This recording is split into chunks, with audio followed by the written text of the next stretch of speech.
continued the operations of the centers even beyond the administration of President Duterte. Malaking tulong po ito sa ating mga kababayan. Kung dati kailangan pang pumila sa napakahaba-haba po at nagpapa-interview pa po sa iba't ibang ahensya, ngayon sa Malasakit centers, ang medical social workers na lang ang mag-a-assess ng indigency at ang mismong agency representatives ang magpo-process at mag-approve ng assistance. Nandun na po sila sa iisang bubong o isang opisina. Under the bill, Mr. President, other public hospitals may also establish Malasakit centers provided that they guarantee the availability of funds for the operation of Malasakit Center, which includes its maintenance, personnel complement, staff training, among others. Mr. President, Malasakit Center is just part of a bigger picture of providing Malasakit. The proposed measure also establishes a Malasakit program which shall provide a policy framework for integrated people-centered health services in DOH hospitals. The program shall ensure and promote an organizational culture geared towards responsiveness, ensure appropriate infrastructure and processes, and promote client engagement and empowerment. Ang Malasakit program po sa ilalim ng DOH ay magbibigay ng direksyon kung paano ang tamang pakikitungo sa pasyente at sa mga nangangailangan. Hindi dapat maramdaman ng mga humihingi ng tulong na natatapakan ang kanilang dignidad at respeto sa sarili. Basta Pilipino, matanda o bata, babae o lalaki, mayaman o mahirap, it does not matter. Dapat magmalasakit at tumulong po tayo sa kanila. Mr. President, Malasakit centers will therefore have various functions. First, it will serve as a one-stop shop for medical and financial assistance. It will also provide patient navigation and referral to the healthcare provider networks.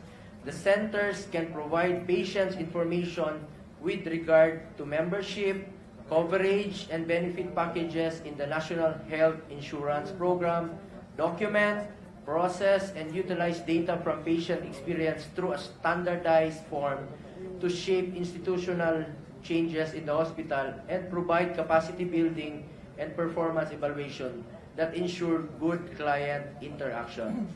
There will also be a special lane in each Malasakit center for the exclusive use of senior citizens and persons with disabilities.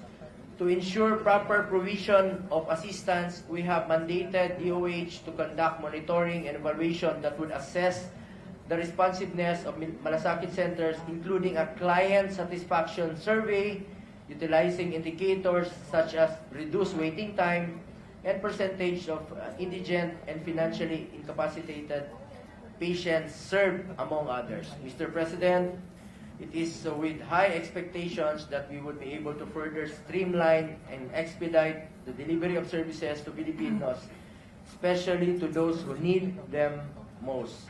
Thus, I urge my fellow members of this august chamber to support the immediate passage of this measure. Ibigay natin sa Pilipino ang mabilis, maayos, at maasahang serbisyo, lalo na po sa pagdating sa pangangailangan ng pangkalusugan. As I have said many times, pera nila ito ibalik sa kanila sa pamamagitan ng mabilis, maayos at maasahang serbisyo mula sa gobyernong may malasakit. Wala pong ibang requirements dapat dito, basta Pilipino ka, qualified ka. Pera nila ito, binabalik lang po sa kanila. Thank you, Mr. President. Senator Villar also is asking for the floor. Would you like to allow the ladies first? Senator Cynthia Villar is recognized. Okay. I want to manifest my support to the Malasakit Center bill of Senator Bong. This is good for the poor people of the Philippines. Thank you very much. Thank you, Senator Cynthia Villar. Senator Manny Pacquiao is recognized. Thank you, Mr. President. As for a manifestation, Mr. President, I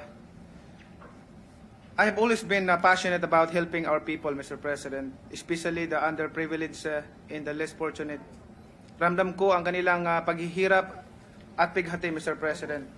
Kaya itong sinasabi ko noon na kapag programa para sa mga mahihirap, dapat suportahan natin. programa man ito ng iba o programa mo o programa ng iba, basta para sa mga mahihirap, dapat sama-sama tayo. Hindi natin dapat kontrahin, no? Napakaganda itong programang Malasakit, Mr. President. Malasakit Center dahil ito na ang abot doon sa lalapit na doon sa mga mahihirap. Hindi na sila mahirapan para sa pangangailangan ng tulong, Mr. President. I'm with you, Senator Bongo, with your passion to help the people.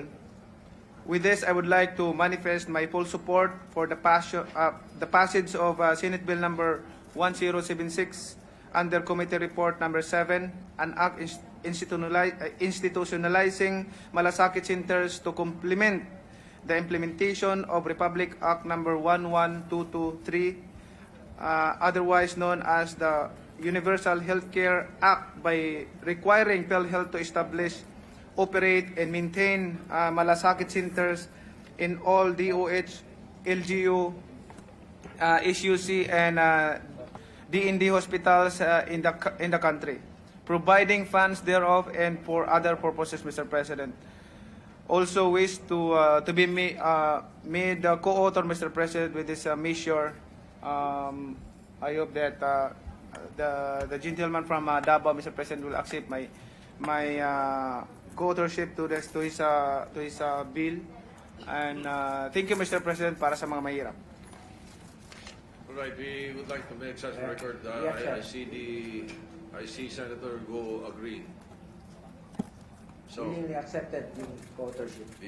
being co-author. Yes, Senator Sherwin Gatchalian is recognized. Thank you, Mr. President. Mr. President, I also want to manifest my unequivocal support to the proposal of Senator Bongo to institutionalize the Malasakit centers all over the country. Mr. President, this is a good mechanism to bring down national government services all the way down to our constituents. I've seen our constituents line up for hours, go to Manila just to seek support, seek financial assistance to their loved ones.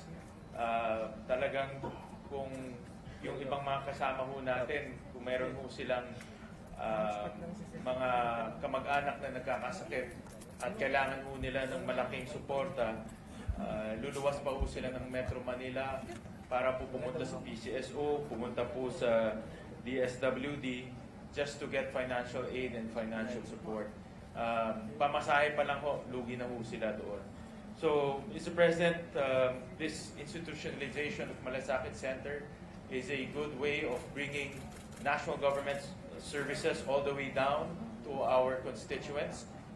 There's no cost because it will be set up in our hospitals, in existing facilities, and there's no additional cost to manpower because it will be manned by existing manpower of the LGUs as well as the existing hospitals.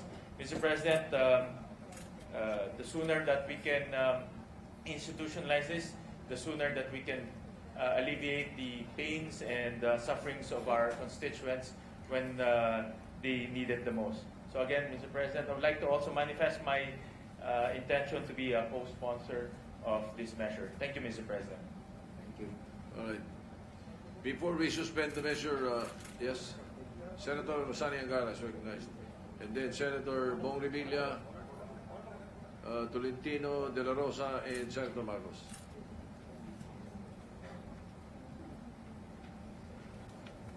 Thank you, Mr. President. Thank you, Senator Bong. Although he stood first, he graciously yielded the floor. I also would like to manifest my support for the Malasakit measure, Mr. President, because I have seen firsthand in PGH that we have patients coming from as far as Maguindanao in the halls, the ER of Philippine General Hospital. So imagine the carbon footprint and the cost of coming to Manila from a place as distant as the Muslim Mindanao. So napakalayo po. So I think maganda po ang intention nitong ating measure. I would just suggest that perhaps we limit it to LNAT rather than all LGUs. Perhaps the LGUs who need it the most, Mr. President, because from where I sit as finance chair, I see that there are some LGUs who will be getting the bulk of the 300 billion fruit of the Mandanas ruling in 2022, maybe even earlier if the Supreme Court reverses itself. So there are also cities which have very nice hospitals. Mr. President, pagbigyan naman natin yung mga LGU like who cannot afford, or the provinces who cannot afford these nice facilities. But again, I am one with the sponsor, and I commend him for coming out with this very timely measure, which will help the, as mentioned by our colleagues, yung mas mas kapos-palad po sa ating lipunan. So here I express my support, Mr. President. Thank you. Thank you. Senator Bong Revilla. Thank you, Mr. President. Mr. President, ramdam po natin ang tunay na malasakit ng panukalang batas na ito. Kaya I fully support this measure, Mr. President. Kaya pagtulong-tulungan po natin na maipasa ang panukalang batas na ito sa lalong madaling panahon. Thank you, Mr. President. Thank you. Senator Tolentino is recognized. Would the good gentleman yield to some manifestation of support? We are still in the sponsorship. No, manifestation of support, Mr. President. Manifestation of support. I'd like to join my other colleagues in supporting the passage of Senate Bill 1076. Health is wealth. These simple words have been uttered all throughout society since time immemorial. In the past, this statement just used to appear as a mere cliche, a standard generic quote used by children in their art projects, even July when they celebrate Nutrition Month in school. However, today, more than ever, it is nothing short of being recognized as a universal truth. Good health is something the whole world knows that everyone must enjoy. Ito pong Malasakit Center Bill ni Senator Bongo ay patungo sa direksyong ito, lalong-lalo na sa goal number 3.8 ng United Nations Sustainable Development Goals, which I quote, achieve universal health coverage, including financial risk protection, access to quality essential healthcare services, and access to safe, effective, quality, and affordable essential medicines and vaccines for all, unquote. It is therefore clear, Mr. President, that even our Constitution mandates that the health of the Filipino people should be protected and given utmost importance by the state. As lawmakers, as representatives of the people, principally given the task of giving life to these most revered words, it is but our responsibility to create and enact laws that will promote not just our people's health, but also improve their access to it. What started out as a simple one-stop shop in the Vicente Soto Memorial Center in Cebu City has been recognized to be of great value in delivering much-needed health services to the people and is now worthy of emulation all throughout the country. Now we have more than 42 Malasakit centers nationwide. With this bill, we give back dignity to the people who ask for help regarding their medical needs. Soon, gone will be the days when people have to knock at the multiple doors of several government agencies and leaders to ask for medical and financial help, which in the first place, under the Constitution, should have been readily given to them by the state. These people are in need of assistance because they are sick. However, the current process for asking assistance, the maze of bureaucracy, the circus of overlapping functions is making them even more sick. With this bill, those who need assistance only have to approach one center, one kiosk, conveniently situated inside every government hospital, and they receive vital information regarding their health care, as well as receive financial and medical assistance from different government agencies in a more simplified and conveniently streamlined process in the Malasakit Center.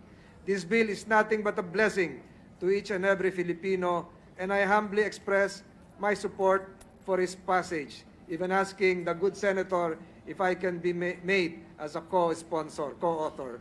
We accept the co-authorship.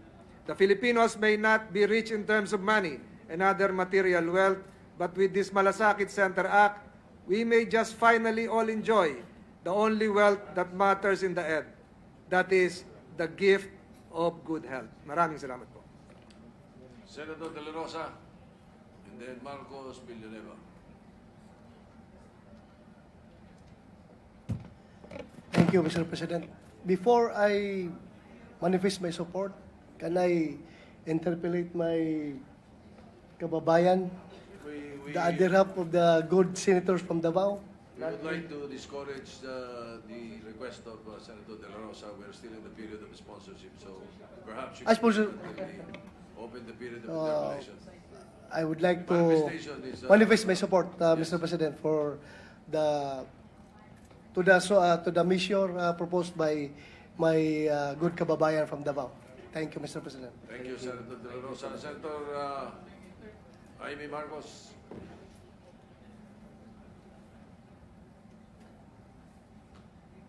Yes, thank you very much, Mr. President. Indeed, those who have less in life should have more in law. Those who have no access to reliable, affordable health care should have more through the Malasakit centers. I extend my wholehearted support to this measure and hope that we quickly pass the bill and committee report of our good colleague, Senator Bongo. Thank you. Senator Villanueva.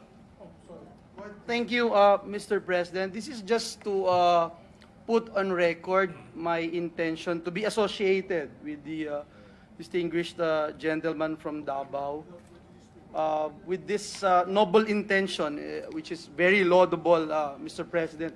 I've been in public service for quite some time, almost 2 decades, and I have seen how our people have a hard time getting assistance from different agencies of the government, trying to get help from their hospital bills, dun sa mga sakit at karamdaman na nararamdaman nila. And alam natin, Ginoong Pangulo, na may sense of pride din ang ating mga kababayan. Hindi naman sila basta-basta lalapit just because laging gusto lang nilang humingi ng tulong, kundi there are times na talagang desperado na sila and they wanted to seek help from our public officials. And so I'd like to put on record my sincerest support without prejudice also, Mr. President, for this representation to, at the proper time, suggest and introduce some amendments, if I may, Mr. President. So thank you, Mr. President, and we'd like to congratulate our distinguished colleague for filing this measure, this Senate Bill number 1076. Thank you, Mr. President. Thank you. Majority Leader. May I also be allowed to give a manifestation, Mr. President? Mr. President, if there is any province that started the no balance billing, pwede po ako magyabang ng konti. It was the province of Bukidnon.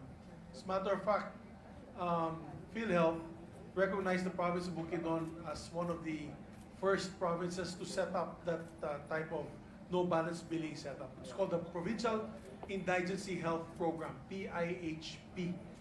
But the sustainability was very difficult. The province spent almost $500 million a year on the maintenance of 3 hospitals that was built brand new. And so, any support coming from the national government is most welcome. Tama po sinabi ni Senator Angara today in the newspaper. If you look at the picture of the Philippine General Hospital, patients are lying in the hallways. Patients are already, there's so much patients that it's about to explode, Mr. President. Dami ng mga pasyente na nandun. And tama po sinabi ni Senator Bongo, dati-rate, pupunta po sila doon. Ang bayad, let's say 800,000 yung bill nila. Ngayon na, baski na 100,000 yung bill nila. Mr. Chairman, for simple medical procedure surgery, ang bayaran lang ng PhilHealth is only 15,000 to 25,000. Yan po ang katotohanan, Mr. President. May balance pa. And so, the family has to get in touch with the politician, goes to the senator's office, goes to the congressman's office, goes to the PCSO, mapipila po siya doon, goes to the PAGCOR at the time, PAGCOR used to give, goes to several offices. And hirap na hirap po sila. So what Senator Bongo has done is actually a novel idea which should have been done 10 years ago, which is to put everything in a one-stop shop para hindi na po paikot-ikot yung mga pasyente na sa mga ahensya na nagbibigay po ng tulong sa mga nangangailangan. So, count me in, Mr. President, as a supporter of this measure. Although my minority floor leader had a few questions earlier, sabi ko, oh, you can ask these questions in the proper time. But if, with the permission of the sponsor, if I can also be made co-sponsor, co-author of the said measure. Mr. President, I believe also Senator Bong and all those who stood up want to be made co-sponsors and co-authors. We place that on record. Thank you, Mr. President. All right. To allow our colleagues to study the measure a bit further, Mr. President, I move that we suspend consideration of Senate Bill number 1076. Hearing no objection, the consideration of 1076 is suspended. Mr. President, with the consent of the body, I move to transfer the Senate Bill number 716, it's an act providing campus housing to tenured faculty members in SUCs, from the Committee on Higher Education to the Committee on Urban Planning, Housing and Resettlement as primary committee. This is in line with the first measure that we already moved to the Committee on Housing as well. Mr. President, I so move. Motion to transfer referral. Any objection? Hearing none, motion is approved. Mr. President, I move for a 1 Senate minute suspension. Session is suspended for 1 Senate minute.